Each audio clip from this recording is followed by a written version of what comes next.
ಭುವನೇಕ ಸುಂದರಿ ನನ್ನ ಪುಟ್ಟು, ಚಂದಮಾಮನ ಸೌಂದರ್ಯದವಳೇನಲ್ಲ, ಆದರೆ ಸೂರ್ಯ ದೇವನ ಕಾಂತಿಯವಳು. ಹಾಲಿನ ಕೆನೆಯ ಬಿಳುಪಿನವಳಲ್ಲ, ಆದರೆ ಹಾಲಿನಷ್ಟೇ ಪರಿಶುದ್ಧಳು. ಅಂದಗಾತಿಯ ಅಂದ, ಚಂದಗಾತಿಯ ಚೆಂದ ಕಾಣುವುದಕ್ಕಿಂತ ಆ ನಿನ್ನ ಮೊಗವ ಚೇತನವ ಕಾಣುವುದೇ ನನಗೊಂದು ಆನಂದ.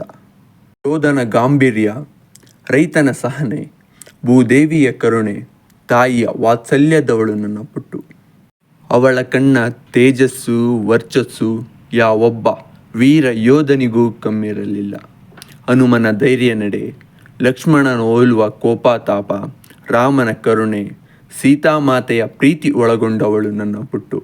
ಗಜಾನನನ ಡೊಳ್ಳುವಟೆಯೇ ಬಾಡಿಗೆ ಪಡೆದು ಬಂದವಳು, ಕಾರ್ತಿಕೇಯನ ವೀರಾವೇಶದವಳು, ನಂದಿಯ ಪ್ರತಿರೂಪ ಇವಳು, ಕೋಪದಲ್ಲಿ ಮುಕ್ಕಣ್ಣನ ಮೂರನೇ ಕಣ್ಣವಳು, ತನ್ನವರಿಗೆ ಶಾಂಭವಿಯ ಶಾಂತತೆಯವಳು, ಡೊಳ್ಳುವಟ್ಟೆಯ ಅಶೋಕ ಸುಂದರಿ ನನ್ನ ಪುಟ್ಟು.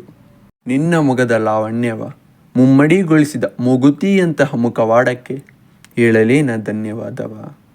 ಯಾರ ದೃಷ್ಟಿ ನಿನ್ನ ಮೇಲೆ ಅರಿಯದಂತೆ ಬಿಗಿಯಬೇಕಿತ್ತಲ್ಲವೇ ನಾ ನಿನ್ನ ಮುಂಗಾಲಿಗೆ ದೃಷ್ಟಿದಾರವ.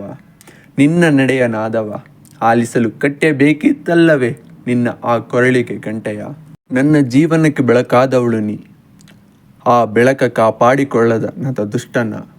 ಇರಲಿ ಕ್ಷಮೆಯ ದಾರಿದ್ರ್ಯ ಕ್ಷಮಾದಾನ ಈ ಅಲ್ಪನ ಮೇಲೆ. ನನಗೆ ತಿಳಿಯದು ನನ್ನ ಅರಿತವಳ ನಾ ಹೇಗೆ ಕಳೆದುಕೊಂಡೆ ಎಂದು. ಆ ದೇವಶಂಕರನಲ್ಲಿ ನನ್ನದೊಂದು ಪ್ರಾರ್ಥನೆ, ಮತ್ತೋರ್ವ ಜನ್ಮವೆಂದು ನನ್ನದೊಂದು ಇದ್ದರೆ ಕೊನೆಯವರೆಗೂ ನನ್ನ ಪುಟ್ಟುವಿನೊಂದಿಗೆ ಜೀವಿಸಲು ಅನುವು ಮಾಡಿಕೊಡು.